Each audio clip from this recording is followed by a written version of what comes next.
सबसे पहले बात कोरोना से जुड़ी हुई एक अहम और बड़ी खबर की।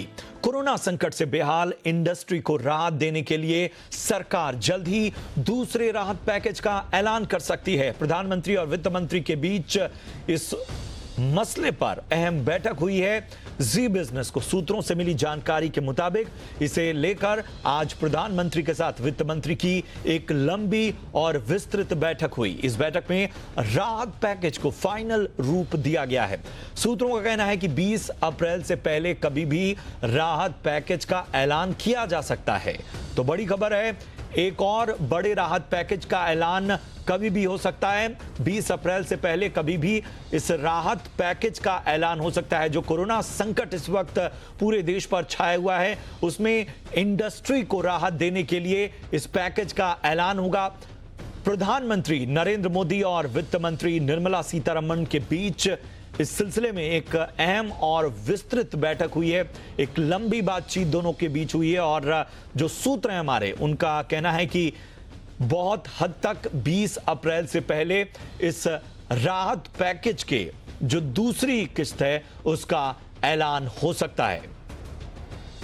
और इस बारे में और ज्यादा जानकारी के साथ जी मीडिया संवाददाता समीर दीक्षित जुड़ रहे हैं हमारे साथ।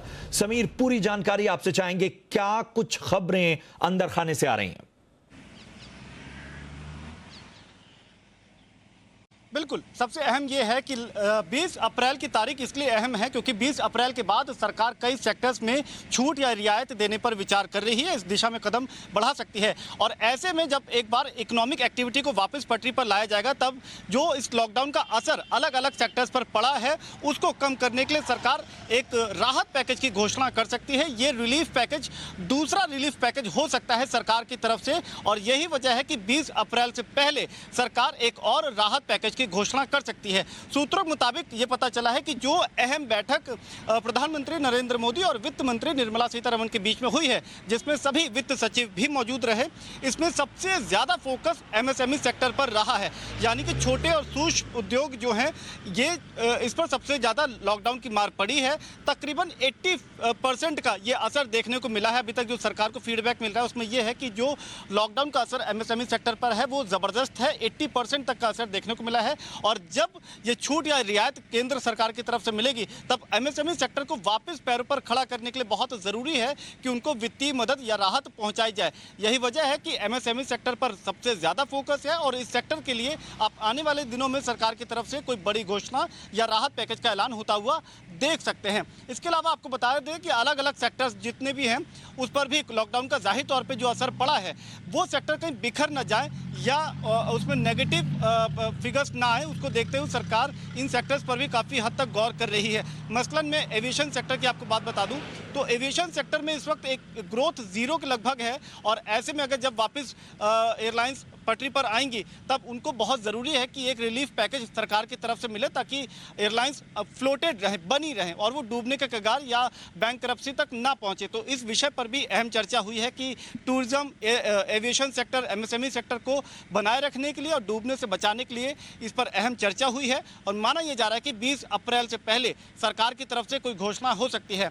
एक और जिक्र मैं आपको कर दूं कि एमएसएमई सेक्टर पर जो चर्चा हुई है उसमें ये एक प्रस्ताव ये भी शामिल है कि जो डायरेक्ट कैश ट्रांसफर वाली जो योजना है उसका इस्तेमाल किया जा सकता है, और साथ ही रूरल और अर्बन के आधार पर, शहरी और ग्रामीण के आधार पर सरकार प्लान कर रही है, प्रस्ताव पे चर्चा कर रही है कि जो भी प्रोग्राम बनाया जाए कि क्या उसको ऐसा रखा जाए कि जो ग्रामीण क्षेत्रों के दायरे में आते हैं क्या उनके लिए अलग से कोई राहत पैकेज, और जो शहरी क्षेत्र के दायरे में आते हैं उनके लिए अलग से कोई राहत पैकेज। इस तरीके से तमाम विकल्पों पर चर्चा चल रही है। लेकिन ये जरूर है कि ये एक रिलीफ पैकेज, दूसरा रिलीफ पैकेज सरकार की तरफ से बिल्कुल, और एक बहुत बड़ी राहत होगी इसके ऐलान के साथ ही। इंडस्ट्री के लिहाज से देखें या छोटे और मझले कारोबारियों के लिहाज से देखें। बहुत बहुत शुक्रिया करेंगे समीर आपका इस अहम जानकारी का। आप हमारे साथ बने रहिए, आगे भी हम आपसे एक अहम खबर के सिलसिले में लौटेंगे और आपसे जानकारी लेंगे। देश में कोरोना वायरस लगातार पैर पसार रहा है। इसे रोकने के लिए हर संभव कोशिश की जा रही है। केंद्र और राज्य सरकारों की कोशिशें रंग भी ला रही हैं, लेकिन चंद लापरवाह लोगों की वजह से कोरोना के फैलने को ताकत मिल रही है। देश में कोरोना संक्रमितों की जो संख्या है वो बढ़कर 12,790 के पार पहुंच गई है। अब तक 427 मरीजों की मौत हो चुकी है, जबकि 1519 लोग पूरी तरह ठीक होकर घर लौट चुके हैं। इस बीच सरकार ने देश के 700 जिलों में से करीब 1/4 जिलों को कोरोना वायरस हॉटस्पॉट घोषित किया है। सरकार के मुताबिक देश में 170 जिले कोरोना हॉटस्पॉट हैं, जबकि 207 जिलों पर कोरोना वायरस हॉटस्पॉट बनने का खतरा बना हुआ है। अब हेल्थ मिनिस्ट्री ने डोर टू डोर सर्वे करके लोगों की टेस्टिंग करने की योजना बनाई है। इस बीच अच्छी खबर यह है कि पिछले 24 घंटों में देश में कोरोना के नए मामलों में कमी देखने को मिल रही है। पिछले 24 घंटे में 941 नए मामले सामने आए हैं, जबकि 22 मौतें दर्ज की गई हैं। और समीर हमारे सहयोगी इस वक्त जुड़ चुके हैं। समीर, पूरे देश की अगर हम बात करें तो लगातार आंकड़े बढ़ते हुए, लेकिन कुछ राज्य हैं जहां पर जो परसेंटेज है वो ड्रॉप हुआ है। जिस तरह से केसेस 24 घंटे में आ रहे थे, वो केसेस उनमें कमी आई है और ये एक बेहतर संकेत।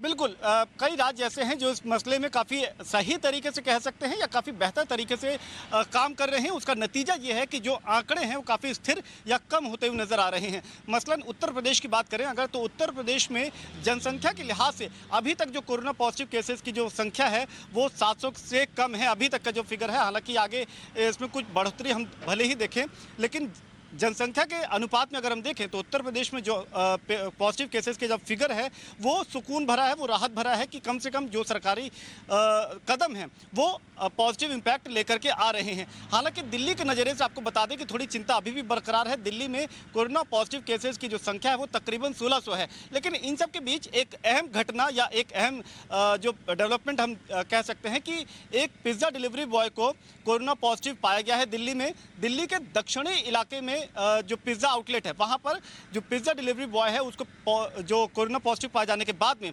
सरकार एक्शन में आई और उस पॉजिटिव शख्स को आइसोलेशन वार्ड में किया। लेकिन साथ में जो उस लड़के के साथ में जितने भी को वर्कर थे, स्टाफ थे, उन सभी को होम क्वारंटाइन करने के लिए कह दिया गया है।